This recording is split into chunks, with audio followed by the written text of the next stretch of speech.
কুরআনুল কারীমে জান্নাতের বর্ণনা, জাহান্নামের বর্ণনা অনেক জায়গায়। যারা ডান হাতে আমলনামা পাবে তারাই জান্নাতি, বাম হাতে আমলনামা জাহান্নামী বুঝাই যাবে।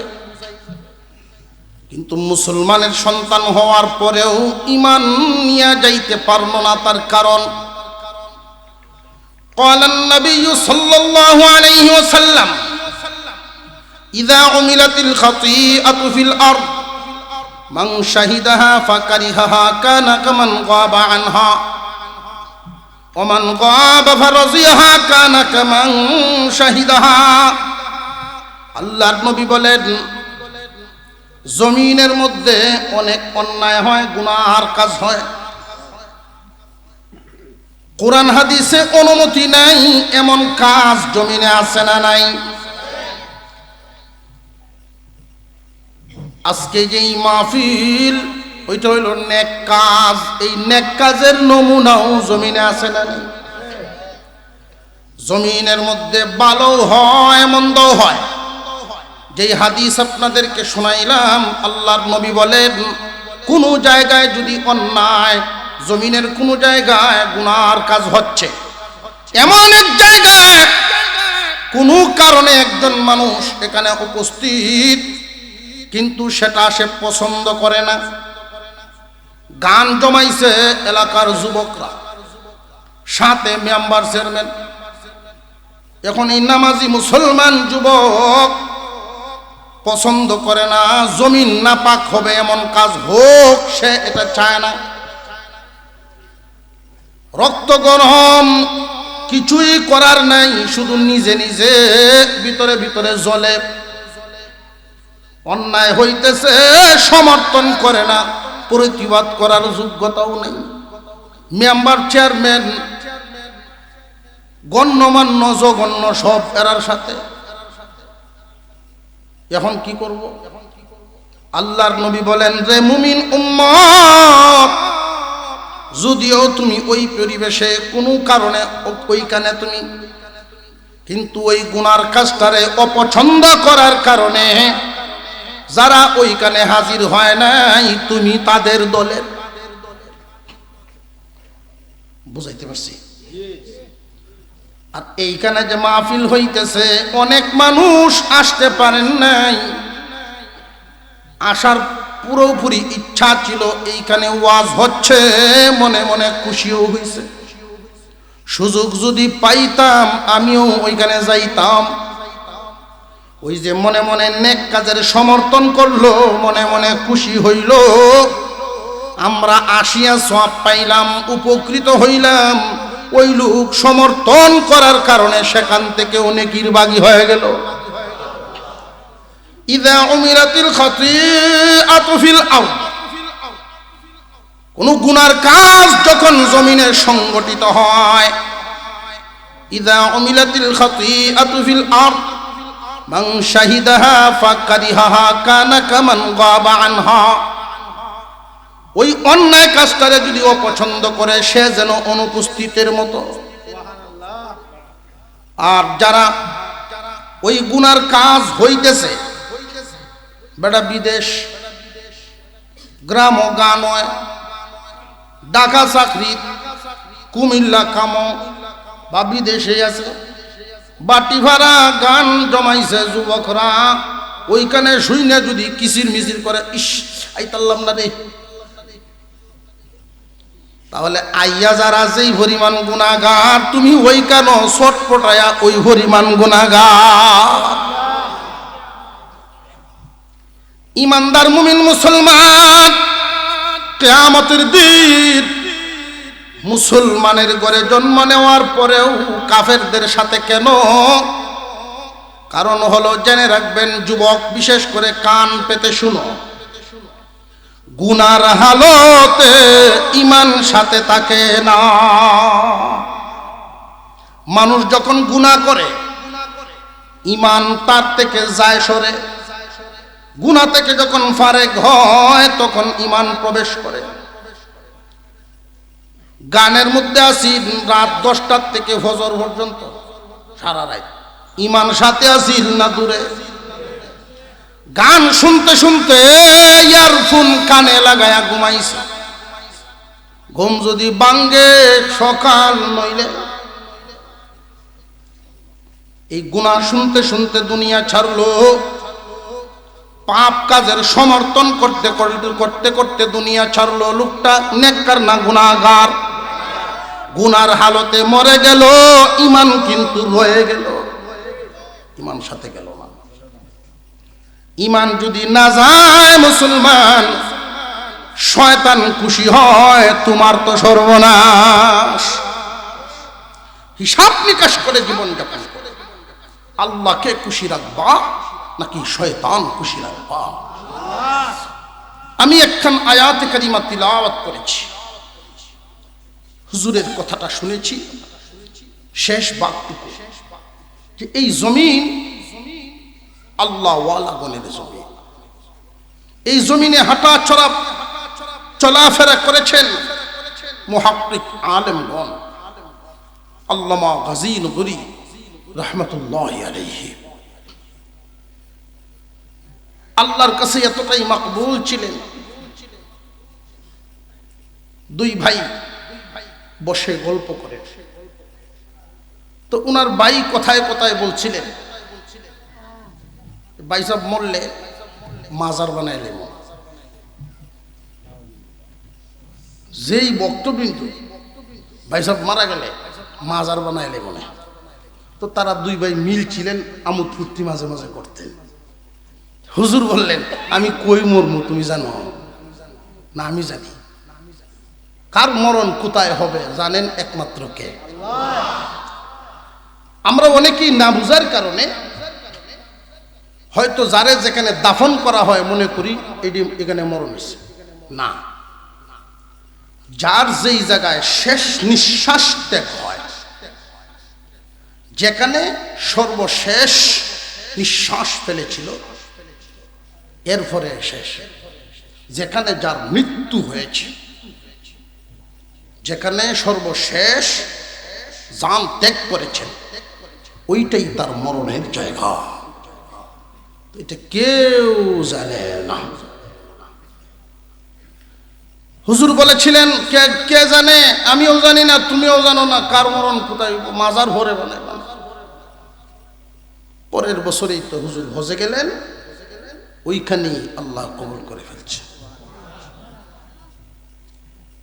হুজুর যেদিন ইন্তেকাল করেছিলেন, তখনকার সময়ের ক্ষমতাসীন বাদশাহ যিনি ছিলেন, মক্কার গভর্নর, উনি স্বপ্নে দেখেন আকাশের সূর্য চিরে জমিনে পড়ে গেছে।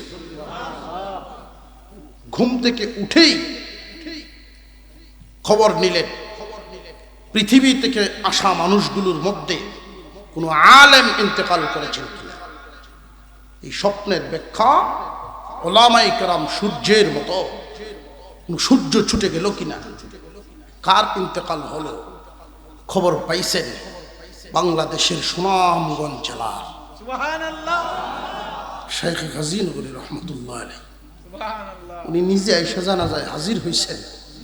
জান্নাতুল মুআল্লায় কবর হয়ে গেছে সাহাবীদের কবরের সাথে। সেই আল্লাহর ওলির আবাদ করা এলাকা ভণ্ডদের আস্তানা হবে। ইমানদার মরে যাও, ইমানদার জিন্দা থেকে যুবক লাভ নাই। তোমার ইমানের কি দাবি তুমি জানাই না, প্রতিবাদ করবা। অন্তত হাত দ্বারা না পারলে জবান দ্বারা হক কথা বলতেই হবে। জবান দ্বারা না পারলে মনে মনে সমস্ত কাজ ঘৃণা করতেই হবে, নইলে ইমান রক্ষা হবে না।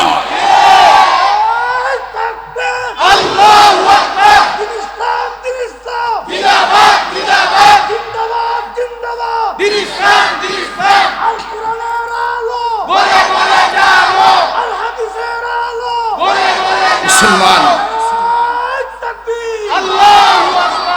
আমি একখানা আয়াত খুতবায় শুরু করেছি। এই আয়াতকে সামনে রেখেই কিছু আলোচনা করব। আল্লাহ আমাদেরকে মুমিনের ঘরে জন্ম দেওয়ার কারণে সহজে ইমানদার পরিচয় দিতে পারে। আমরা ইমান এনেছি এক আল্লাহর উপরে, এত বড় ফাঁক কেন মাঝখানে? এখানে আরো কেউ আছে? ও আচ্ছা আচ্ছা।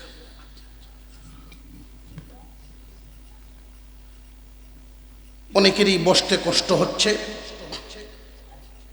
আমরা এখনো বলছি, যার যার সামনে ফাঁকা জায়গা আছে ফাঁকা জায়গা বন্ধ করে বসো। আমি যেই আয়াত তিলাওয়াত করেছি সেই আয়াতে আল্লাহ আমাদেরকে দুইটা সবক দিয়েছেন। এই দুইটা সবকের মূল উদ্দেশ্য ঈমানের পাহারাদারি। এই সবকগুলো যারা পালন করবে তারা ঈমানের পাহারাদারি করে ঈমান নিয়ে দুনিয়া ছাড়বে। কেউ যদি কারোর মঙ্গল চায়, কেউ যদি কারোর কল্যাণ চায়, দামি উপদেশ, সঠিক উপদেশ তাকে দিয়ে যায়। আপনাদের এই প্রত্যন্ত অঞ্চল বাটিপাড়া কোনো একজন মানুষ যদি সুনামগঞ্জে ব্যাংক থেকেই টাকা তুলেন, অথবা ধান বেচছেন, স্বর্ণ বেচছেন, অর্থাৎ সাথে কিছু টাকা, মূল্যবান দামি দৌলত, এটা যখন দেখবেন তার শুভাকাঙ্ক্ষী কোনো মুরব্বী তাকে পরামর্শ দিবেন দুইটা। এক নাম্বার পরামর্শ, বাবা শুন, বাটিপাড়া অনেক দূর, এই যে দামি দৌলতটা তোর সাথে, চুর সবার পিছনে ঘুরে না, চুর যায় সেখানে, মাল তাকে যেখানে। তোর সাথে মাল আছে, খুব সতর্ক থাকবি, গাড়িতে বৈশা ঘুমায়ও না, ঘুমে থাকলে তোমার দামি মাল চুরি হয়ে যাবে, বলতেও পারবে না। খুব সতর্ক থাকবা, মালটা হেফাজত করে বাড়ি পর্যন্ত নিয়ে যাইবা।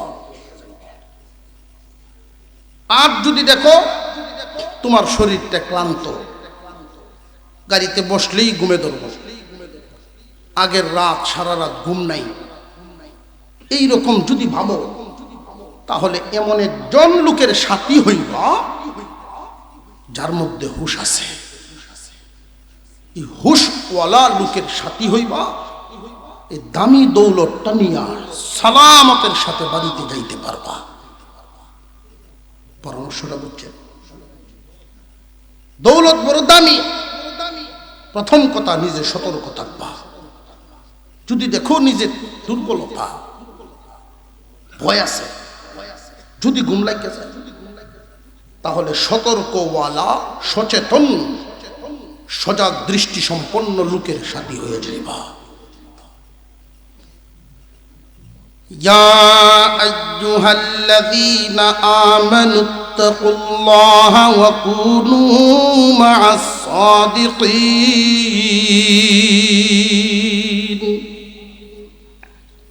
আল্লাহ পাক রব্বুল আলামিন বলেন, হে ঈমানদাররা, এর একটা অর্থ হলো জান্নাতের মালিকরা। প্রত্যেক ঈমানদার এক একটা জান্নাতের মালিক। আরো আস্তে কোন সুবহানাল্লাহ, কেউ হুন্নে লেলে সমস্যা আছে কোনো? কমপক্ষে একটা জান্নাত, কেউ কেউ ওয়ারিসান সূত্রে আরো বেশিও পাবে। আল্লাহ পাক রব্বুল আলামিন বলেন, হে ঈমানদার, দামি এক দৌলত তোমার সাথে। সতর্ক করে দিয়ে পরিচয় করে দিয়েছেন, কুরআনুল কারীমের বিভিন্ন জায়গায় জানায়া দিয়েছেন, ইন্নাশ শাইতানা লিল ইনসানি আদুব্বুম মুবিন। নিশ্চয়ই শয়তান তোমাদের প্রকাশ্য শত্রু। সারা জিন্দেগি ভর বেআমল বানায় রাখলো, মরার সময় ঈমান নিয়ে গেল। এই মানুষটা কোনো এক সময় হলেও জান্নাত পাবে সাজা ভোগার পরে, কিন্তু সারা জীবন আমলে রইল, মরার সময় ঈমান হারা করে ফেললো শয়তানে ধোঁকা দিয়া। শয়তান কামিয়াব। শয়তানের লক্ষ্যই হলো ইনসানকে পথহারা করা। শয়তানের টার্গেটই হলো, কাজেই হলো ইনসানকে ধোঁকা দিয়া ভুল পথে ছাড়া। বিভিন্ন যুক্তি দিবে, দলিল দিবে ভুল পথে নেওয়ার জন্য। তার লক্ষ্য একটাই, ঈমান চুরি করা। মুসলমান ইমানদার ভাইয়েরা আমার, আল্লাহ বলেন, ইয়া আইয়ুহাল্লাযীনা আমানুত্তাকুল্লাহ, হে ইমানদারেরা আল্লাহকে ভয় করো। এক নাম্বার সবক, নিজে সতর্ক থাকবা, ঈমান তোমার সাথে। দামি এক দৌলত চোর পিছনে পিছনে ঘুরতেছে, কখন সুযোগ পায় আর থাবা দিয়ে নিয়ে যায়। দামি এক দৌলতের মালিক তুমি। ইত্তাকুল্লাহ, আল্লাহকে ভয় করো, আল্লাহর হুকুম মতে চলো। আমরা এখানে যারা আছি আল্লাহকে ভয় করিনি না? করি না? কারা কারা করি একটু দেখি। মাশাআল্লাহ, আলহামদুলিল্লাহ। তবে আমার মনে হয় আল্লাহ যেমনে বলছেন ভয় করার কথা, এমনি পারি না। এটা ঠিক না? একবারে গরু নিছে বাজারে ব্যস্ত, তখন একদল দুধের গাই কিনতো যারা বাজার আইয়ে, আয়াজি গাইছে, ভাই সব আপনার এই গরু দুধ কতখান দেয়? আমি জানি না। আপনার গরু ওইটাকে আরেকজনে জানবো কতখান দুধ দেয়? আমি একদিন কিরানিত গিয়া 1 লাত্তি খাইয়া 1 সপ্তাহ হাসপাতালে আসলাম। বাবা, এই বদ অভ্যাস ছাড়াইলেন না? আপনি চেষ্টা করছিলাম, 2 ভাও একসাথে বাঁধছিলাম। তো আগে দিত 1 টেঙ্গে, পরে দিয়ে 2 টেঙ্গে। এরা সব বিদায় হয়েছে। দুধের গাই যারা কিনবো, এমন জাতের গাই খেলা কিন্তু আরেক দলাইছে, আলো কেমন চলে গো? কই যদি শুইতো হরে তুলন বড় বেতালা, তুলন কঠিন আছে। এরাও বিদায়। আরেক দলাইছে, খায় কেমন? কই মনে হইলে সারাদিন বাচ্চা যখন দিবেন, ইচ্ছা হইলে খাইতে পারে, নাও খেতে। এরাও বিদায়। এখন কি আর কোন কাস্টমার আছে তার দ্বারা? তো প্রত্যেক গরুর বাজারে কিছু লোক থাকে, সারা বছরই এরা থাকে। এরা কৌশলী কথা জানে। কৌশলী কথা হইল, কথা একরকম, উদ্দেশ্য আর একরকম। যেমন মানুষের ডাক বল করবো, কয়টা ফুটা মিঠে দুধ যদি খাইন আমার গাইডে নেই। কয় ফুটা মিঠে দুধ যদি খাওয়ান লাগে আমার গাইডে নেই। 5,000 বাড়ায় দেওয়া গাই নিচে বাড়ি। সকালে এই যে টানা টানলো, আধ বড় হলে আর ওড়ে না। হরের বাজারে ধরছে, কি ব্যাপার? এইভাবে বাটপাড়ি ঘুরে গাবি বেচছ, মিথ্যা কথা কই, একটু আমি যত কইছি না। মিটে ঠিক আছে নি? আমি খাই আনি দেখতাম, খাইতামই পারছি না, আধ বউ হয় না। এমনি লইয়া দিলেন নাজিব, রাখতেও তো লইলায় না। পরিমাণ কত এটা তো আমি কয়ে বেচছি না, মিডিয়া আছে কিনা সেটা কয়ে বেচছি। কই ও বাটপাড়িটা তো হেমা করছে।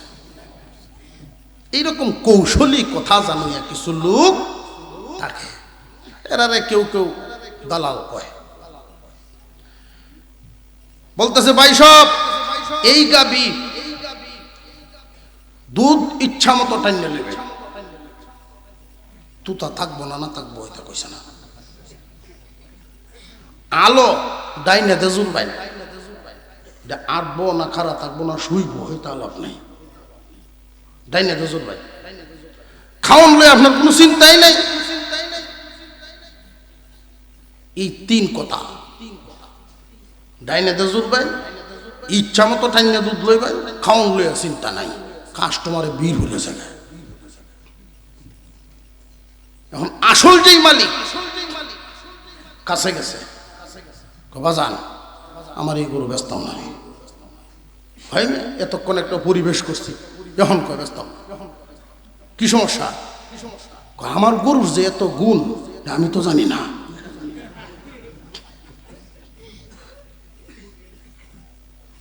একটা গুণ আপনার গরুত না, সব আমার মুহ। আল্লাহর ভয়, আল্লাহকে ভয় করি, এটা আমাদের মুখে, বুকে নাই। আল্লাহকে ভয় কেমনে করা হয়? ইয়া আইয়ুহাল্লাযীনা আমানুত্তাকুল্লাহ, আল্লাহ বলেন হে ঈমানওয়ালারা আল্লাহকে ভয় করো। কেমনে চললে আল্লাহকে ভয় করা হয়? আল্লাহকে ভয় করার সর্বনিম্ন রাস্তা কুফরি বাদ দিয়া ঈমান আনা। ঈমানদার বলিয়া তো আল্লাহ ডাকেই দিলেন, আল্লাহকে ভয় করো। 2 নাম্বার, হারাম থেকে বেঁচে থাকা, ফরজ ওয়াজিব পালন করা। 3 নাম্বার, শুধু হারাম থেকে বাঁচলে চলবে না, মাকরু থেকেও বেঁচে থাকবা। ফরজ ওয়াজিব পালন করলে চলবে না, সুন্নত মুস্তাহাব আমল করবা। দুনিয়ার ইমানদার মুসলমান ভাইরা আমার, আমরা এখানে যারা আছি নিজের আমল নিজে একটু তদারকি করি, কোন হালতে আমি আছি। আল্লাহর ভয় আমার অন্তরে আছে। যেই এলাকার মানুষের অন্তরে আল্লাহর ভয় থাকবে, ওই এলাকার মানুষের হালত হবে ফজরের মুসল্লি আর জুমার মুসল্লি সমান হওয়ার কথা। কিন্তু আমাদের হালত, ফজরের সময় অনেক মসজিদে ইমাম একলা নামাজ পড়ে,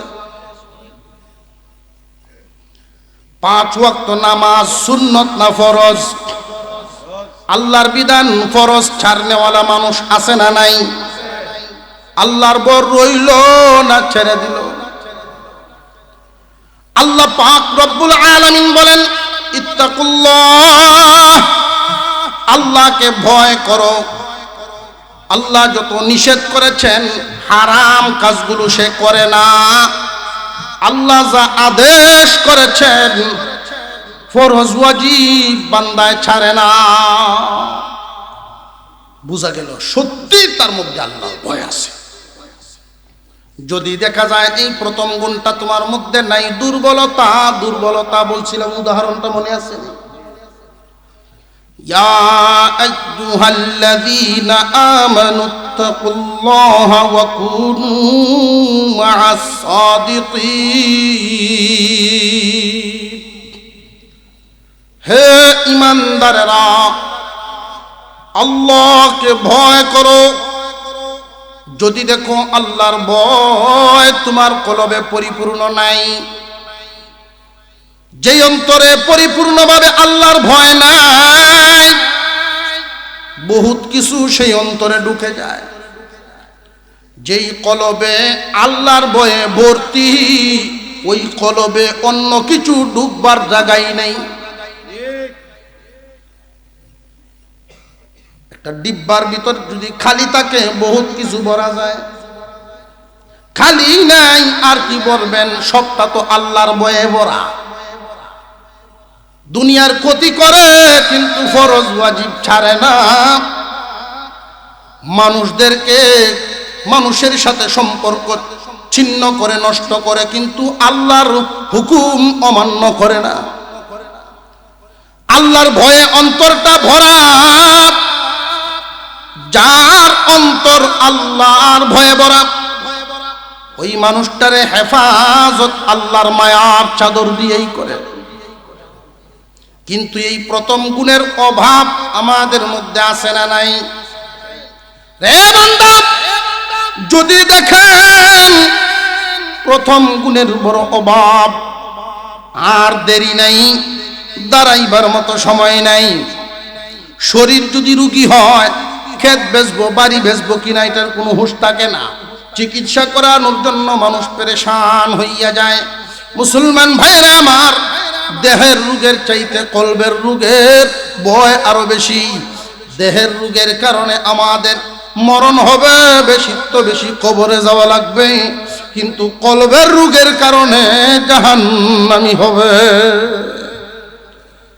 বিলম্ব করার সময় নাই মুসলমান, জলদি আল্লাহ ওয়ালাদের সাথী হয়ে যাও। আর নইলে তোমার অন্তরে যে আল্লাহর ভয় নাই, নিজে তো হিসাব মিলায় ফেলছো, ফরজ ওয়াজিব ছুটে যায়, হারাম কাজ ঘটে যায়, বুঝবা কলব রোগী হয়ে গেছে। এই অন্তরের রোগ, বেআমলি হওয়ার রোগটা দূর করো আল্লাহ ওয়ালাদের সাথী হইয়া। আল্লাহ ওয়ালাদের সাথী হইয়া যাও, যার অন্তরটা আল্লাহর ভয়ে ভরা, শুধু ফরজ ওয়াজিব এইগুলোই পালন করে না, নফল মুস্তাহাব অভ্যাসে পরিণত হয়ে গেছে। শুধু হারাম থেকে বেঁচে থাকে না, মাকরু থেকে বাঁচারও অভ্যাস হয়ে গেছে। যেই মানুষগুলো আল্লাহ ওয়ালা, তাদের সাথী হইয়া যাও, দেখবা তোমার বদ আমল দূর হইয়া, বেআমল দূর হইয়া তোমার মধ্যে একটা সুস্বভাব প্রতিষ্ঠিত হয়েছে। কুস্বভাব দূর করিয়া সুস্বভাব তোমার মধ্যে আসবে। আল্লাহ রাব্বুল আলামিন দ্বিতীয় সবক দিয়া বলেন, জলদি আল্লাহ ওয়ালাদের সাথী হও, নইলে ঈমান চুরে ঈমান লইয়া যাইব। এখন আমাদের বুঝার দরকার, আমাদের দেশ অলি আউলিয়া ভক্ত দেশ। আল্লাহর অলিগণকে মহব্বত করি আমরা। আমাদের বাপ দাদা, আমাদের পূর্বপুরুষ যারা ছিলেন আলেম ওলামা আমাদেরকে মহব্বত করতেন, আল্লাহর অলিগণের জুতা টানতেন। এই সিলসিলা আমাদের মধ্যে আছে। আল্লাহর অলিগণের মহব্বত, আল্লাহর অলিগণের মহব্বত আমাদের অন্তরে আছে, থাকতে হবে। কারণ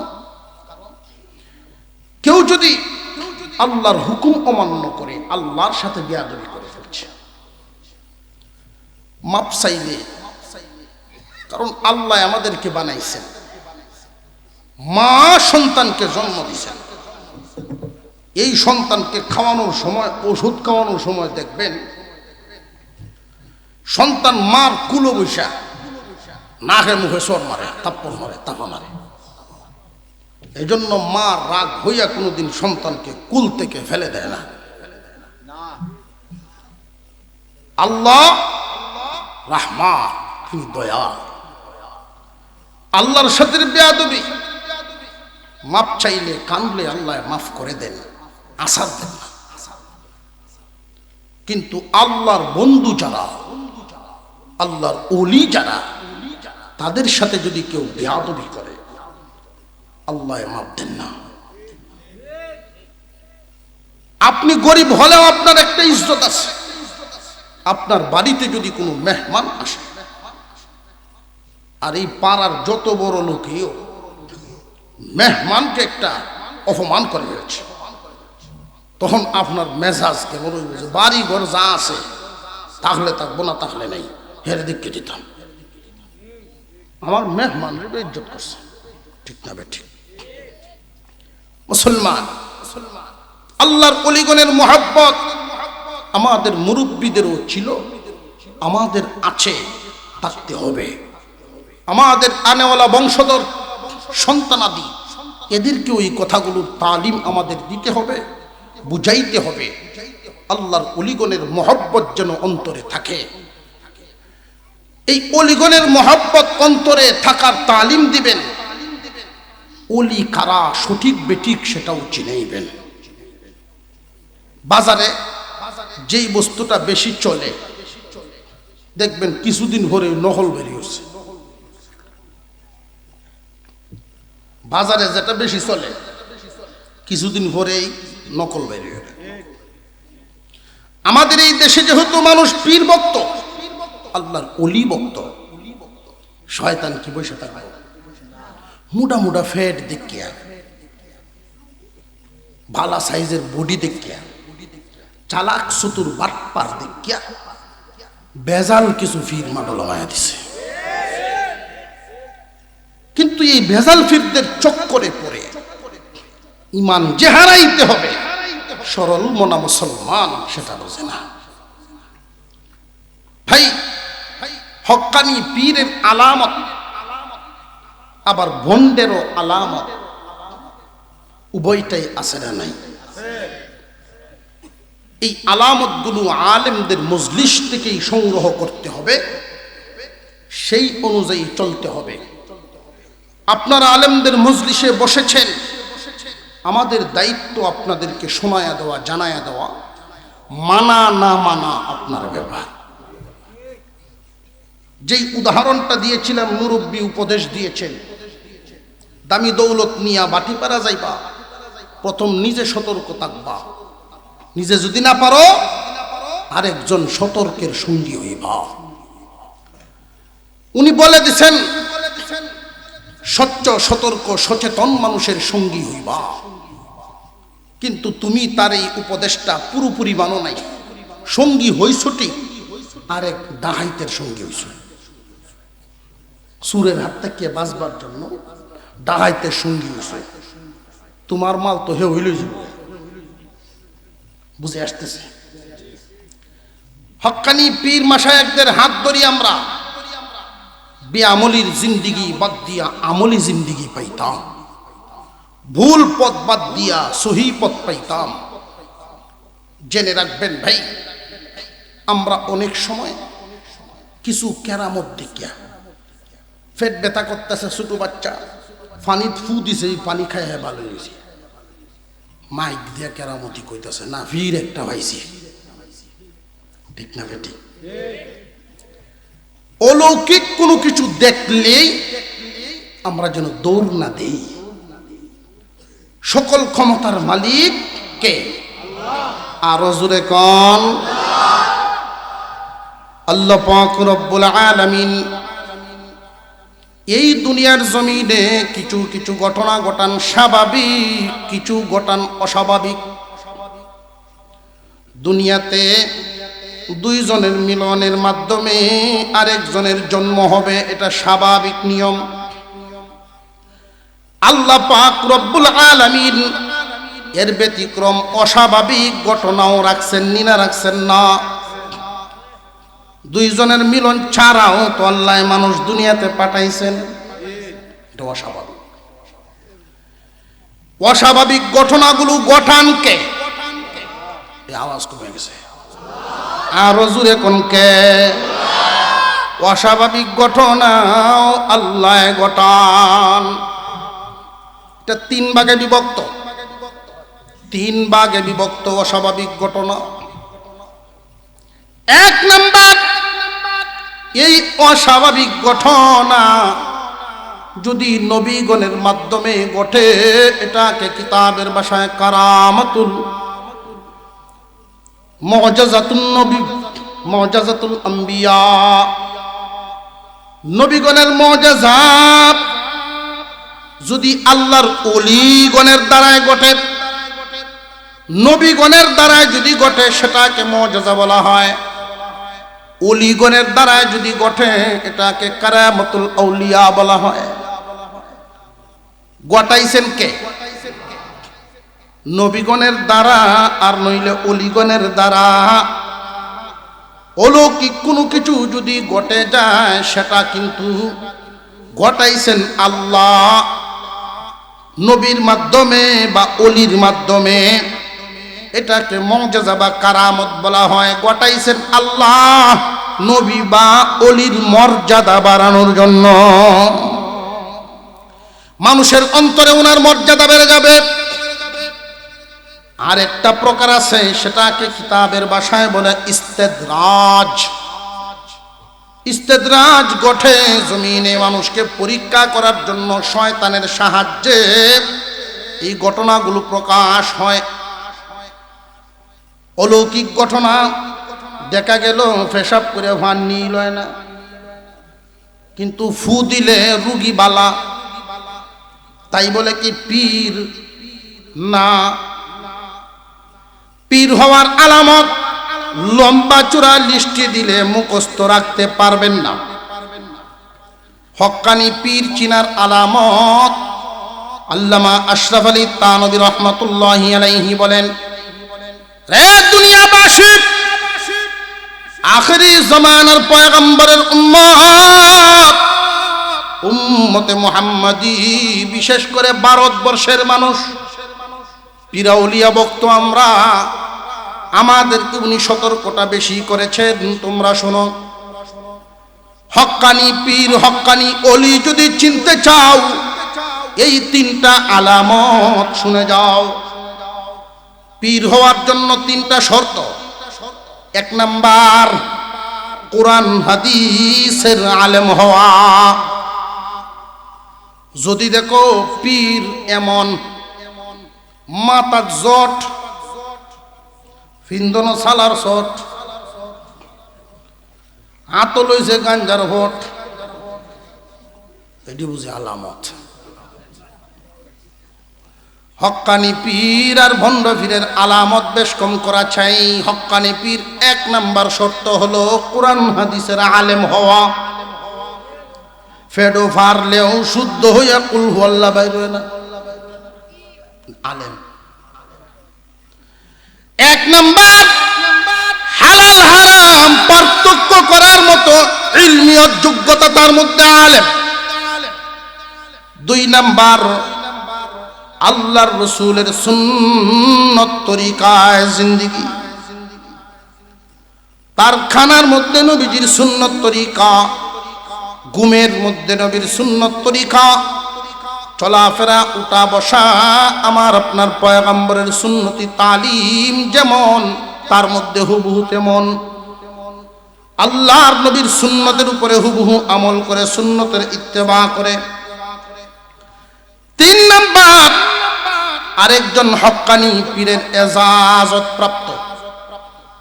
যদি দেখা যায় আলেম কিন্তু সুন্নতের অনেক ঘাটতি, না পরিপূর্ণ অলি না, যার দ্বারা আল্লাহর নবীর সুন্নতের অনুসরণ যেই পরিমাণ, উনি পীরও বড় হয় সেই পরিমাণ।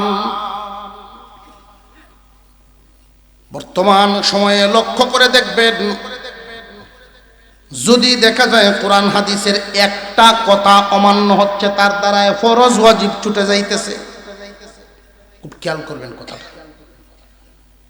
হুজুর বলেছিলেন, এই জন্য এই কথাটা আনলাম। নারীদেরকে সামনে রাইকা মুরিদ করে পীর, মহিলারা সম্মান করে ডাকে বাবা। আমরা যদি নিয়ত করি তার সাথে কাউকে বিয়ে দিতে যায় জৈবনে নিত না, তা আব্বা ডাকে লাভ কি? সম্মান করে বাবা ডাকলো, বুঝলাম, সামনে যে বসলো, জায়েজ না হারাম? যার দ্বারায় হারাম কাজ ঘটে যায়, আল্লাহর ভয়ে তো প্রথম গুণটাই তো নাই তার মধ্যে। যার মধ্যে প্রথম গুণটারই অভাব, তার জন্য দ্বিতীয় আদেশ, তাড়াতাড়ি মুরিদ হও আল্লাহ ওলির কাছে। তোর নিজের কলব রুগী, কোনদিন ঈমান হারা হয়ে যায়। হারাম কাজ গঠিয়া যায়, জানিয়া রাখবেন। এদের আবার চটকদার যুক্তি আছে, চটকদার চালাকি যুক্তি। আমার কলব সাফ। মহিলা যদি বেপর্দা হইয়া আমার সামনে যত সুন্দরী নারী হোক না কেন, আমার গড়ির কাটা লড়ে না। তার যদি গড়ির কাটা লড়ে না, অর্থ হইব দুইটা। এক নাম্বার অর্থ, ব্যাটারি নাই। দুই নাম্বার অর্থ হইল ব্যাটারি আছে ঠিক, বাটপার কয়টা, হয়তো বাটপার আর নইলে রুগী। আল্লাহর নবী সাল্লাল্লাহু আলাইহি ওয়াসাল্লামের সামনে আম্মা জান আয়েশা সিদ্দিকা রাদিয়াল্লাহু আনহা প্রশ্ন করলেন, নবীজি গো, আপনার যে একজন সাহাবী অন্ধ, চোখের আলো নাই, উনি যদি আপনার সামনে বসা থাকে, আমি কি কথা না বলে আপনার কাছে আসা যাওয়া করতে পারবো নি? উনি তো দেখবেন না। আল্লাহর পয়গম্বর বলেন, উনি না দেখো, তুমি তো দেখবা। বুঝে আসতেছে নি? এই জমিন আল্লাহর অলিগণের হক্কানি আল্লাহওয়ালাদের আনাগুনার জমিন। যদি এই জাতের দাবি কেউ করতে চায়, আমার বাড়ির যা ইচ্ছা কর্ম, আরেকজনের মাথা বিষ কেন? সাবধান হইয়া কথা বলবা, সাবধান হইয়া। সামাজিকতা আছে, তোমার জায়গাত ইচ্ছা করলেই যেখানে ইচ্ছা সেখানে লেপটিন দিতে পারবা না। জায়গা তোমার হইলেই যেখানে ইচ্ছা সেখানে তুমি ময়লা ফেলে রাখতে পারবা না। মানুষের অধিকার আছে না নাই? ইমানি আমলি অধিকার আছে। তুমি বান্দা গুনাহ করবা, তোমার মনে চায় গান শুনবা, এই গানের ভলিউমটা তোমার কান পর্যন্তই যেন তাকে, আরেকজনের কানও যেন না যায়। যদি আরেকজনের কানে তোমার ভলিউম চলে যায়, বান্দার হক নষ্ট হবে, বান্দা তুমি আটকা পড়বে। জেনে রাখবেন মুসলমান, কেউ যদি কারোর বাড়িতে উরস করতে চায়, এই এলাকায় যারা বিধর্মী পূজা করবে, আমরা তো নিষেধ তাদেরকে দিতে পারবো না, তারার ব্যাপার পূজা করব। তাহলে উরস করতে আমাদের আপত্তিটা কোথায়? এমন চটকদার কিছু প্রশ্ন আসবে, বুঝে আসতেছে? যারা মূর্তি পূজা করে, ওরার পরিচয় মুসলমান না হিন্দু? হিন্দু পরিচয় দিয়া তারা তাদের ধর্ম পালন করে। তুমি যদি পরিচয় দাও মুসলমান, মানতে হবে হাদিস কোরআন। এই যুক্তি দিলে কাজ হবে না। মুসলমান যদি পরিচয় দিতে হয়, হাদিস কোরআন মানতে হয়। যদি কও আমি মুসলমান না, তাহলে যা ইচ্ছা জাহান্নামী হও, আমার কিচ্ছু আসে যায় না। পরিচয় দিবা মুসলমান, মানতে হবে হাদিস কোরআন। তোমার মনে যা চায় তা করলে চলবে না। শয়তানের ধোঁকা দেয় রে ভাই মুসলমান, শয়তানের ধোঁকায় ঈমান হারা হইও না। আবেগ তোমার বিবেককে জাগ্রত করে, তারপরে আবেগের সাথে বিবেকের পাহারাদারি রাখবা। আর নইলে এমন পরিস্থিতি হবে, আবেগের সাগরে ডুবে ঈমান হারাইবা। সত্যিকার আল্লাহওয়ালা হক্কানি আলেম উলামা, ওই তিন গুণের অধিকারী। এক নম্বর আলেম হওয়া, দুই নম্বরে তাকওয়াওয়ালা সুন্নতের অনুসারী হওয়া, তিন নম্বর আরেকজন হক্কানি পীরের এজাজত পানেওয়ালা। তিন গুণ দেখবা যেখানে, নিজের মন নিজের হাত দিবা সেখানে। আসর পড়ব তোমার উপরে, আসর যদি পড়িয়া যায়, তখন প্রথম গুণে যে ঘাটতি ছিল সেটা পূরণ হবে। কেমনে? একটা ঘটনা মনে পড়ে গেছে, ঘটনাটা বলেই আলোচনা শেষ। সেখান থেকে বুঝে আসবে আল্লাহ ওয়ালাদের সাথী হইলে পরে। ভাই, একজন বাউল শিল্পী করছে, হুজুর আমরা বাউলা গান গাই, আপনারা ওয়াজ করেন। আপনারা ওয়াজ শুনলে মানুষ কান্দে, মন নরম হয়। কিন্তু আমরা বাউল গান শুনলেও মানুষ কান্দে, মন নরম হয়। মনটা নরম করিয়া কান্দানি, আপনারা ওয়াজ করিয়া কান্দাই, আমরা গান শোনায় কান্দাই। আমরা দ্বারা হারাম কেল্লা কিন্তু এটা চটকদার প্রশ্ন। বলছিলাম না সালাকি। হুজুর উত্তর দিলেন, শুনেন। সিরা ভিজানি লাগে, সিরা ভিজাইলে নরম হয়, সিরা ভিজাইলে নরম হয়। পানি দিয়েও ভিজানি যায়, পেশাব দিলেও ভিজব। আপনার কোনটাতে ভিজাইবেন? কয় পেশাব দিয়ে তার ভিজানি যেত না।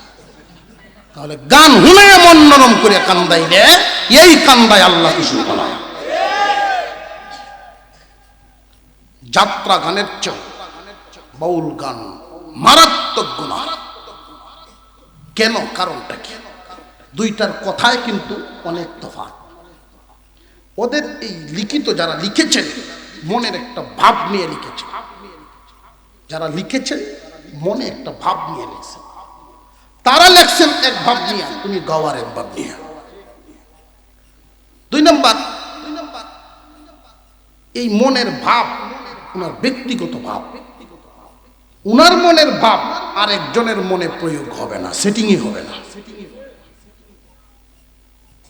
কথার গভীরতা সবার সমান না, আমলের হালত সবার সমান না, জগৎ নিয়ে চিন্তা ভাবনা সবার সমান হয় না। বাউল গান যাত্রার চেয়েও হারাম কেন? কারণ হলো যাত্রা যারা যায়, যদি ফুদ যায় বাপ শর্মায় যায় না, এমন কামো বাপু যায় কি ভাই, এটা যে গুণা বুঝে যায়। আর বাউল গান বাপ গেলে ভূতের সাথে লয়ে যায়, আয় ভূত বালা কান সামনে দিয়ে লয়ে বয়। যেই কাজটা খারাপ বালা জানিয়ে যায়, আর যেটা খারাপ খারাপ জানিয়ে যায়, দুইটা বেশ কম। খারাপটারে যখন তার মন চাইবে তওবা করবে, মাপ চাইবে আল্লাহর কাছে, ভুল ফিরে আসবে, হেদায়েত পাবে। কিন্তু যদি কেউ মনে করে এটা ভালো, খারাপটারে যদি ভালো মনে করে, হেদায়েত নসিব হবে না। আল্লাহ পাক আমাদেরকে সহি বুঝদান করেন, বলুন আমিন। বর্তমান সময়ে বড় অভাব নেক সুহবত, আল্লাহ ওয়ালাদের সুহবত। কিছুক্ষণ সময় বেআমলি লোক আমলি লোকের সঙ্গ হয়ে গেলে সেও আমলওয়ালা হয়ে যায়, দামি হয়ে যায়। কেমনে? লক্ষ্য করে, এক টুকরা কাপড়, 100 টাকা গজের কাপড়, কুরআনুল কারীমের গিলাফ হওয়ার কারণে তার দাম বেড়ে গেছে। 10 লক্ষ টাকা দামের শাড়িটা পরলেও কোনোদিন কেউ সালাম করবে না। এই এক টুকরা কম দামা কাপড়ের দাম বেড়ে ইজ্জত বলা হয়ে গেছে, বুকে লাগায় চুমা খায়। ফার্নিচার, লাখ টাকা দামের চেয়ার, মানুষ বসতেছে, ঘরের সোফার সেট, কত দামি দামি, ছোট বাচ্চারা উঠতেছে, নামতেছে, দৌড়তেছে, এটার উপরে পেশাব করতেছে, কোনো কষ্ট নাই। এক টুকরা কাঠ দিয়া যদি কোরআনের চেয়ার রিহাল বানানো হয়, তার ইজ্জত কত বাড়ে। কেন? আল্লাহর কালাম কোরআনের সাথে মিলার কারণে এক টুকরা কাঠের ইজ্জত বেড়ে গেছে। আল্লাহর ওলিদের সঙ্গী হয়ে গেলে, আল্লাহর ওলিদের সাথী হয়ে গেলে, ওনার কাছে বায়াত হলেন, আপনার হালত ওনার সাথে বর্ণনা করেন, রোগের চিকিৎসা নেবেন, আত্মা দিন দিন উন্নতি হবে, এমন এক পর্যায়ে যাবে মাটির মানুষ সোনার মানুষ হয়ে যায়। যুগ শ্রেষ্ঠ আলেম ফকিহুন নফস আল্লামা রশিদ আহমদ গঙ্গোহী রহমতুল্লাহ আলাইহি। আলেম ওলামারা চিনবেন, ওনার নাম জানেন। সেই যুগের শ্রেষ্ঠ আলেম, আজও পর্যন্ত এত বড় আলেম আমরা পাই নাই, ভারতবর্ষে জন্ম হয় নাই, এত বড় আলেম ছিল উনি। মারিফতের সম্রাট হাজী ইমদাদুল্লাহ মুহাজির মক্কি রহমতুল্লাহ আলাইহির সামনে বসা। হাজী সাহেব বলতেছেন, রশিদ আহমদ আমার কাছে মুরিদ হয়ে যান, আপনি মুরিদ হয়ে যান, বায়াত হন। যে হুজুর বায়াত তো হইতে আমার মনে চায়, কিন্তু হই না কেন? দুইটা কারণে। কি কারণ? যে 1 নাম্বার কারণ, বায়াত হইলেই তো তাহাজ্জুদের নামাজ বাধ্যতামূলক দিবেন। আওয়াম আর আলেম সমান না। আলেম উলামা যারা বায়াত হতেন, নফল ইবাদত ফরজের মতো করে দিতেন, আর আওয়াম যারা বায়াত হইতেন ফরজগুলোরে টাইট করে দিতেন। ফরজ ওয়াজিব তা তো আছেই, তাহাজ্জুদ দিবেন বাধ্যতামূলক। আমি কিতাব পড়তে পড়তে, পড়াইতে পড়াইতে, লেখালেখি মাসালা মাসাইল লিখতে লিখতে রাত হয়ে যায়, তাহাজ্জুদ ছুটে যাবে প্রায় সময়। এই বয়ে আমি মুরিদ হই না। 2 নাম্বার, সকাল বিকাল যে তাসবিহ জিকির দিবেন, এটা আমার দ্বারা আমল করা সম্ভব হবে না। আমি চিন্তা করে দেখছি, আপনি যদি আমার এই দুইটা শর্ত মানেন, বাধ্যতামূলক তাহাজ্জুদ দিবেন না, বাধ্যতামূলক জিকির দিবেন না, আমি মুরিদ হয়ে যাব। পীর কেমন আর মুরিদ কেমন? শর্ত দিয়া মুরিদ হয়। হাজী সাহেব বললেন ঠিক আছে, আমারও একটা শর্ত আছে। আমি আপনার দুই শর্ত মানলাম, তাহাজ্জুদ এবং জিকির বাধ্যতামূলক দিলাম না। আল্লাহ যেহেতু দিলেন না, আমিও বাধ্যতামূলক দিলাম না, ছেড়ে দিলাম। কিন্তু আমার দেয়া শর্ত মানবেন। যে কি শর্ত? 3 দিন আমার খানকায় থেকে যাবেন। ঠিক আছে, আমিও আপনারটা মানলাম, মুরিদ হয়ে গেল। প্রথম রাত্রিতেই যখন হাজী সাহেবের খানকায় আরো মুরিদান উলামায়ে কেরামের ভিড়ে উনিও ঘুমিয়েছে। যুগ শ্রেষ্ঠ আলেম আল্লামা রশিদ আহমদ গঙ্গুহি রহমতুল্লাহি আলাইহি ঘুমিয়েছে। শেষ রাত্রিতে যখন সবাই উঠে যাইতেছে, কাছের থেকে সিট নিয়ে উঠাটা উসুসি একটা শব্দ আছে, ঘুম ভেঙে গেছে। উনি তাকায়া দেখেন যারা মাসআল আর বেরাসেরা ভাঙ্গার জন্য আমার কাছে আসে তারা তাহাজ্জুদের মুসল্লায়, আর আমি বিছনা শুয়ে রয়েছি, যে কেমনে হয়? উনি উঠে গেছেন, ওযু করে তাহাজ্জুদে দাঁড়াইছেন, তাহাজ্জুদ আদায় করেছেন, কিছু সময় জিকিরে লাগাইছেন। প্রথম দিন গেল, দ্বিতীয় দিন আগের দিনের চাইতে হালত ভালো। কেউ ডাকাও লাগে নাই, খারাপও লাগে নাই, সবার সাথে নিয়ম মাফিক উঠে পড়েছেন, জিকিরও করেছেন। তৃতীয় দিনের হালত সবার আগে ওনার ঘুম ভাঙছে। সবাইকে ঘুম থেকে উনি নিজে ডেকে তুলেছেন, তাহাজ্জুদের আমল করে জিকির দিলেন শুরু করে।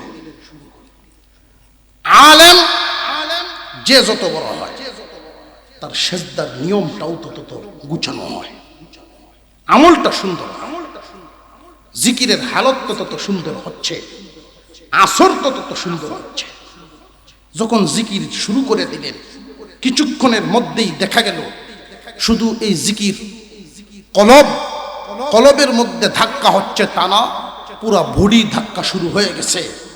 ঘরের মধ্যে জিকির করনেওয়ালা যারা ছিলেন, জিকিরের এমন একটা তাল উঠে গেছে, সারা ঘরের ইট, সারা ঘরের কাঠ টিন সহ প্রত্যেকটা জায়গা থেকে আল্লাহ আল্লাহ জিকিরের আওয়াজ শোনা যাইতেছে। ফজরের নামাজের পরে হাজী সাহেবের সামনে হাজী ইমদাদুল্লাহ মুহাজিরে মক্কি রহমতুল্লাহি আলাইহির সামনে রশিদ আহমদ গঙ্গুহি গেলেন, গিয়ে এক দরখাস্ত জমা দিলেন। আপনার কথায় 3 দিন আমি খানকায় রইলাম, এখন আমার কথায় 40 দিন থাকার অনুমতি দেওয়া হোক। উনি নিজের থেকে চাইলেন আরো 40 দিন থাকার অনুমতি। আল্লাহওয়ালাদের কলব আল্লাহর নামে বড় শান্তি পায়, আল্লাহর জিকিরে বড় প্রশান্তি পায়। যেই দিলে গুনার নাপাকি, সেই দিলের হালত গান শুনলে মজা পাবে। কইটা মনের খোরাক, মনের খোরাক তো হবেই, নাপাকি বিছে আছে। এই নাপাকি বের হয়ে গেলে গান তার কাছে মনের খোরাক হবে তো দূরের কথা, বিষের মতো লাগবে। তখন মনের খোরাক হবে তাতমাইন্নুল কুলুব বিযিকরিল্লাহ, আল্লাহর জিকির ছাড়া প্রশান্তময় হৃদয় অন্তর শান্তি পাবে না। 40 দিন থাকলেন, হাজী সাহেবের সামনে আসলেন। হাজী সাহেব বলেন, মাওলানা নিজ এলাকা গঙ্গু হয়ে চলে যান, আল্লাহ ভুলা মানুষগুলোকে আল্লাহর সাথে মিলান, পথ হারা মানুষগুলোরে পথের দিশা দেখান। উনি চলে গেলেন সেখানে। 6 মাস পরে হাজী সাহেব ভাবলেন, আমি যে পাঠাইলাম গিয়া দেখি খেদমত কেমন চলে, এলাকায় কি অবস্থা হচ্ছে, আমি একটু দেখে আসি তার আমলি হালত। জিকির তো নিতে চাইছিল না মুরিদের সময়, মুরিদ হওয়ার সময় তাহাজ্জুদ নিতে চাইতেছিল না। আবার 3 দিন থেকে ভালো লাগলো, 40 দিন অতিরিক্ত খাটায় গেল, পাঠাইলাম তার এলাকায়, দেখি খেদমত কি পরিমাণ চলে। হাজী সাহেব ঢুকলেন সেই এলাকায়। তখনকার সময় গাড়ি ঘোড়ার যুগ না। গঙ্গুহ এলাকায় ঢুকলেন, গ্রামের পর গ্রাম, হাওরের পর হাওর, হেঁটে হেঁটে যাচ্ছেন হাজী সাহেব। মারিফতের সম্রাট ছিলেন তৎকালীন জমানার। হাজী সাহেব একটা মহল্লা যখন পাড়ি দিচ্ছেন, লক্ষ্য করে দেখেন একজন মানুষ কাপড় ধোয় দুপা। উনি কাপড়টা যখন পানিতে ভিজান, ভিজাইয়া উপরে উঠান, লা ইলাহা বলে উপরে উঠান, ইল্লাল্লাহ বলে কাটে মারে। দৃশ্যটা হাজী সাহেব দেখলেন। এই লোকটারে ডাকলেন, বাবা এদিকে আসো, তোমার আমল দেখে মনে হয় হক্কানি কোন পীরের মুরিদ হবে। হক্কানি পীরের মুরিদদের আলামত আর ভণ্ডদের মুরিদদের আলামত বোঝা যায়। হক্কানি পীরের মুরিদ, তোমার পীরের নাম কি রে বাবা বলো শুনি। এই যুবককে জবাব দেয়, হুজুর আমার পীরের নাম রশিদ আহমদ গঙ্গুহি। হাজী সাহেবের চোখ দিয়ে পানি পড়া শুরু হয়ে গেছে। এই আয়াত পড়েন আর চোখ থেকে পানি ছাড়েন। আল্লাহ তুমি তো বলেছো ওয়াকুনু মা'আস সাদিকিন, আল্লাহ ওয়ালাদের সাথী হও, তুমিও আল্লাহওয়ালা হয়ে যাইবা। আল্লাহর ওলিদের সাথী হও, তুমিও আল্লাহর ওলি হয়ে যাইবা। পথহারা মানুষ যাদের কলব ছিল মুর্দা, আমার আপনার পয়গম্বর মুহাম্মদুর রাসূলুল্লাহ সাল্লাল্লাহু আলাইহি ওয়াসাল্লামের সঙ্গী হওয়ার কারণে ওই মুর্দা হৃদয়ওয়ালা মানুষগুলো হৃদয় জিন্দা বানাইয়া শুধু নিজেদের হৃদয়ে জিন্দা বানান নাই, তামাম দুনিয়ার সমস্ত মানুষদের জন্য হাদি বনে গেছেন। হ্যাঁ यही सहबत से मुश्ताक नामे अस्हाब रसूल, हाँ यही सहबत से मुश्ताक नामे अस्हाब रसूल, सोहबत नूर खुदा उनको बनाया ताज कुल, सोहबत नूर खुदा उनको बनाया ताज कुल। खुद न तेजू राह पर औरों के हादी बन गई, खुद न तेजू राह पर औरों के हादी बन गई।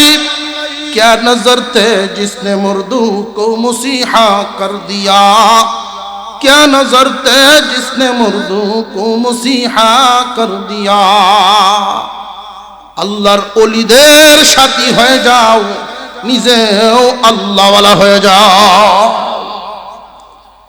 আল্লাহওয়ালাদের সাথী হতে হবে, নইলে ইমানের পাহারাদারি আমাদের পক্ষে যেই হালত সমাজে, এই ইমান রক্ষা করা সম্ভব হবে না। ইমান চুর সব সময় তৎপর, কোন কথায় কোন কাজে তোমার ইমান চলে যায়। বহু মানুষ এই জমিনে নামাজ লাগে না, বলতে দেরি। কোরআনে শুধু নামাজ না, কোন একটা বিধান ফরজ ওয়াজিব, কোন একটা বিধান যদিও স্বীকার করে সে যে কাফের, কোন সন্দেহ নেই, সাথে সাথে ইমান চলে যায়। আল্লাহ পাক আমাদেরকে সহি বুঝ, ইমানের পাহারাদারি, আল্লাহ ওয়ালাদের সঙ্গী হওয়ার তৌফিক দান করেন। আমরা বলি আমিন। কোন এক জায়গায় যদি একজন আল্লাহর ওলি আসেন, আল্লাহ ওয়ালা বসেন, এর আসর 100 বছর পরেও হতে পারে। আল্লাহ ওয়ালাগণকে আনা নেওয়া করবেন, আল্লাহ ওয়ালাদের সাথে হক্কানি আলেম ওলামাদেরকে মন থেকে মহব্বত করবেন। কিয়ামতের দিন সুপারিশ নসিব হবে। হাসরের মাঠের সুপারিশ রক্তের সম্পর্কে না, হাসরের মাঠের সুপারিশটা এটা রক্তের সম্পর্কে না, এটা হবে আত্মার মহব্বতের সম্পর্কে। রক্তের সম্পর্কে যদি হয়ে যেত, মুহাম্মদুর রাসূলুল্লাহ সাল্লাল্লাহু আলাইহি ওয়াসাল্লামের নিজের বংশের মানুষ আবু জেহেল, আবু লাহাব, উতবা সাইবা, আমরা আগে গেকার হইতে হবে। ওই হাবশা দেশের গোলামের পুত্র গোলাম সাইয়্যিদিনা বেলাল রাদিয়াল্লাহু তাআলা আনহু। নবীজি বলেন, বেলাল, আমার ডানে থাকবে আবু বকর, বামে থাকবে ওমর, আমি থাকবো উঠের উপরে, আর তুমি লাগাম ধরে উঠের মুখের নিচে গলার পাশে ধরে ধরে জান্নাতে ঢুকো। মর্যাদা বেড়ে গেছে। কিসের সম্পর্কে? আত্মার মহব্বতের সম্পর্কে। আল্লাহ যেন আলেম ওলামাদের মহব্বত আমাদের অন্তরে রাখেন। এক তো হাসরের মাঠে সুপারিশ নসিব হবে মহব্বতের কারণে। 2 নাম্বার, আলেমদের মহব্বতে যেটা হবে, আপনার রক্তের বংশ দ্বারায় আল্লাহ আলেম ওলামা দান করবেন। আল্লাহ আমাদেরকে আমলের তৌফিক দেন। আমি আপনাদের জন্য দোয়া করি, আপনাদের কাছে দোয়া চাই। মুহাদ্দিস সাহেব বসা আছেন, হুজুরের কাছে দোয়া চাই। আল্লাহওয়ালা মানুষ, নরম হৃদয়ের মানুষ, আল্লাহ কবুল মঞ্জুর করেন। ওয়া আখিরু দাওয়ানা আনিল হামদুলিল্লাহি রাব্বিল আলামিন।